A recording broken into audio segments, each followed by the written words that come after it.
Chcesz mieć paszport UK? W 2025 roku nadal trzeba się natrudzić. I to nie dlatego, że Brytyjczycy nagle pokochali papierologię, tylko dlatego, że system lubi testować naszą cierpliwość. A zatem, jeśli chcesz wiedzieć, kto ma realne szanse i jak nie spieprzyć tej sprawy, obejrzyj ten odcinek.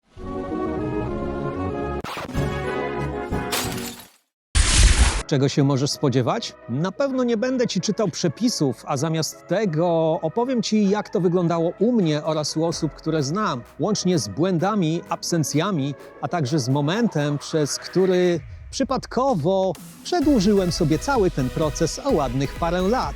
To będzie praktyczny informator dla każdego, kto nie chce tracić czasu na fora oraz przepłacać za coś, co spokojnie można ogarnąć samemu.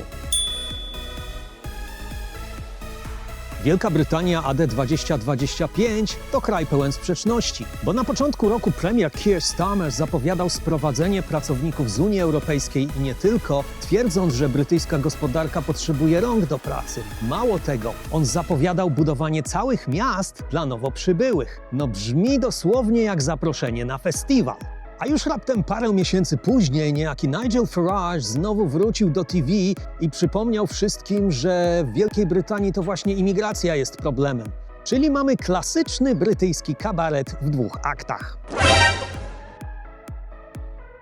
A dla nas imigrantów to oznacza niepewność. No bo z jednej strony ktoś mówi do nas chodźcie, a za chwilę ktoś inny próbuje nas przestraszyć, albo jeszcze lepiej, grzecznie nas wyprosić. I właśnie w całej tej politycznej huśtawce nastrojów brytyjskie obywatelstwo i paszport są jednymi z niewielu rzeczy, które dają Ci trwałą ochronę. Bo paszport to nie tylko dokument, to również zapewnienie, że nikt Cię stąd nie wyrzuci z dnia na dzień, kiedy polityka zacznie robić fikołki. A jeśli chcesz dowiedzieć się w telegraficznym skrócie, ile kosztuje oraz jak wygląda procedura zdobywania brytyjskiego obywatelstwa, zwłaszcza dla tych, którzy przybyli tutaj po Brexicie, obejrzyj jeden z moich poprzednich filmów. Link zostawiam w opisie pod tym filmem, w przypiętym komentarzu oraz w rogu ekranu. Kiedy ja zajmowałem się procedurą obywatelstwa i paszportu, sprawa wyglądała inaczej, ponieważ wtedy byłem jeszcze obywatelem Unii i myślałem, że cała ta biurokratyczna zabawa to formalność. No a potem nadszedł Brexit, a po nim nastał totalny chaos. Dla jasności wyjaśnijmy sobie teraz kilka kluczowych pojęć. Rezydencja to przede wszystkim fakt, że mieszkasz sobie tutaj na stałe. ILR, czyli Indefinite Leave to Remain, to z kolei oficjalny stały pobyt w UK, niezależnie czy przybyłeś tu z Unii Europejskiej, czy też spoza. Natomiast Settled Status to cyfrowa wersja tego ILR-u, która była i jest przyznawana obywatelom Unii Europejskiej, którzy osiedlili się na wyspach przed Brexitem. Bez względu na to, czy starasz się o Indefinite Leave to Remain, czy też o Settled Status, zasada jest jedna. Aby dostać jedno lub drugie, musisz udowodnić, że mieszkałeś na wyspach przez okres 5 lat. Być może brzmi to egzotycznie, ale w gruncie rzeczy chodzi o to, że bez Indefinite Leave to Remain bądź też Settled Status nie masz prawa nawet marzyć o brytyjskim obywatelstwie. I tu przychodzi moje osobiste doświadczenie. Otóż ja przez pierwsze 4 lata swojego pobytu na wyspach pracowałem na etacie i myślałem, że pewnie zmierzam do celu, jakim była stała rezydentura po 5 latach. Natomiast po tym okresie postanowiłem przejść na samozatrudnienie i myślałem, że robię to z myślą o większej wolności. Natomiast wtedy Home Office uznał, że zmieniły się moje warunki pobytu i nastąpił reset. Te 4 przepracowane lata poszły do kosza i licznik zaczął bić od nowa. A co to oznaczało w praktyce? No to, że poza tymi 4 latami w korpo straciłem również kilkaset funtów więcej na wniosek o przyznanie obywatelstwa. Trudno się mówi, było minęło. Moja wskazówka jest zatem taka. Jeśli mieszkasz na wyspach krócej niż 5 lat i nikt Cię z Twojej pracy na siłę nie wyrzuca, zostań tam i odczekaj, aż minie 5 lat i wtedy spokojnie dostaniesz Indefinite Leave to Remain bądź też Settled Status. A wtedy pierwszy, ale kluczowy etap tego całego procesu masz już zaliczony.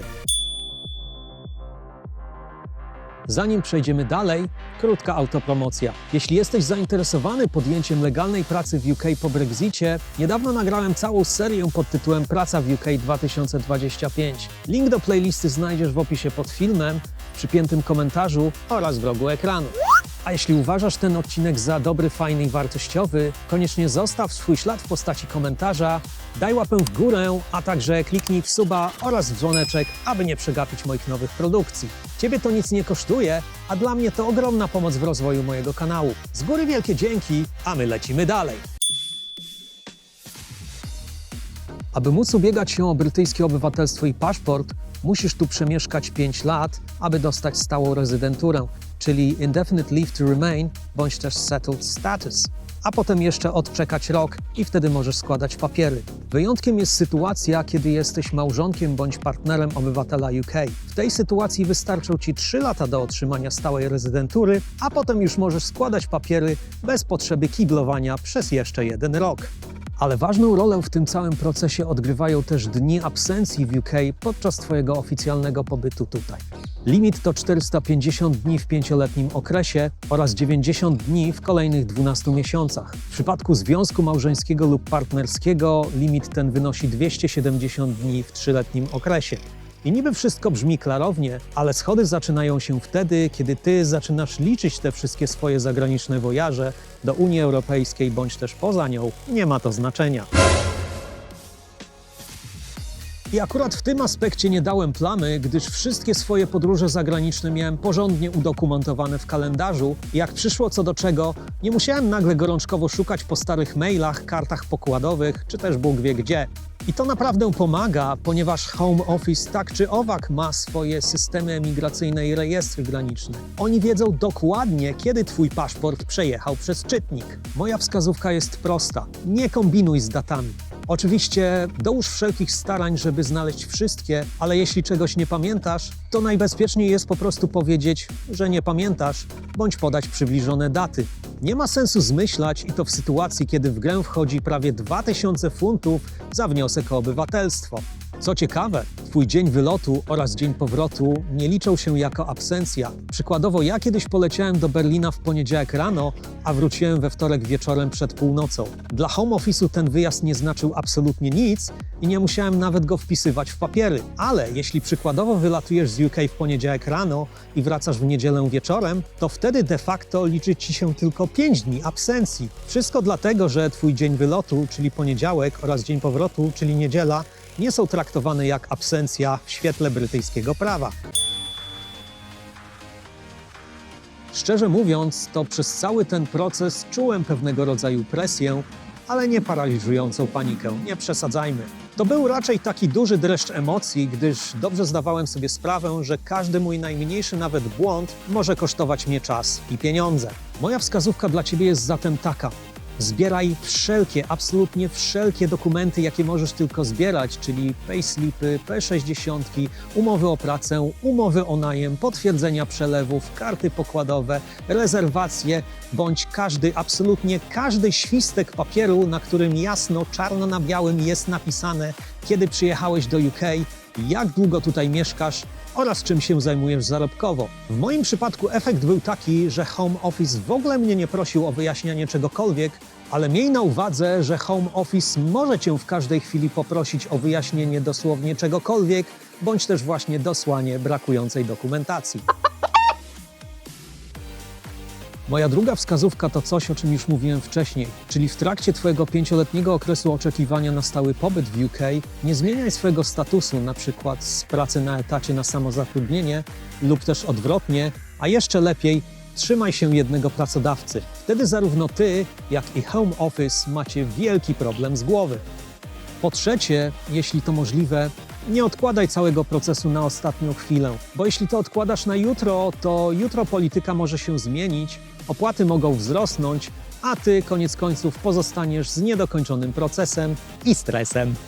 I ostatnia rzecz. Obecnie materiały Home Office są bardziej czytelne niż kiedyś, a zatem jeśli znasz angielski na poziomie pozwalającym Ci rozumieć stronę gov.uk, jestem przekonany, że spokojnie jesteś w stanie samemu ogarnąć ten proces bez drogich specjalistów. Natomiast jeśli tak nie jest lub też Twoja indywidualna sytuacja jest specyficzna, zalecałbym Ci skontaktować się z profesjonalistą do spraw imigracji w UK. Zadaj sobie kilka prostych pytań. Po pierwsze, czy mieszkasz na wyspach od co najmniej 5 lat, bądź też 3 lata, jeśli jesteś w związku partnerskim lub małżeńskim z obywatelem UK. 2. Czy masz indefinite leave to remain, bądź też settled status od co najmniej roku. 3. Czy nie przekraczałeś dozwolonych limitów absencji? 4. Czy nie masz poważnych problemów prawnych? Oraz 5. Czy poradzisz sobie z testem Life in the UK oraz z testem językowym na poziomie B1? Jeśli na większość z tych pytań odpowiesz tak, to jesteś już blisko, natomiast jeśli nie, to popracuj nad tym, zanim w ogóle pobierzesz wniosek ze strony rządowej. Ja ze swojej strony mogę powiedzieć, że pod koniec całego procesu miałem mieszankę ulgi i satysfakcji, ale też i świadomość, że straciłem czas i pieniądze przez własny brak wiedzy. A kiedy już wreszcie otrzymałem decyzję zatwierdzającą mój wniosek, poczułem prostą i konkretną ulgę. Chociaż nie jakąś euforię, bardziej to traktowałem jako zamknięcie pewnego etapu w moim życiu i rozpoczęcie kolejnego. A co najważniejsze, nie musiałem już liczyć dni absencji w kraju i zyskałem poczucie, że mogę tu spokojnie zostać bez obaw. Podsumowując, w 2025 roku droga do obywatelstwa oraz paszportu UK nadal jest możliwa, ale wymaga sporo uwagi, dokumentacji, staranności oraz zdrowego rozsądku. Polityka może się kręcić wokół Starmera, Farage'a i cholera wie kogo jeszcze. Na to nie mamy wpływu. Za to ty masz realny wpływ na to, jak zadbać o swoje sprawy. Zatem nie zwlekaj, nie kombinuj i najważniejsze, nie ufaj magicznym poradnikom z internetu bez potwierdzenia z gov.uk.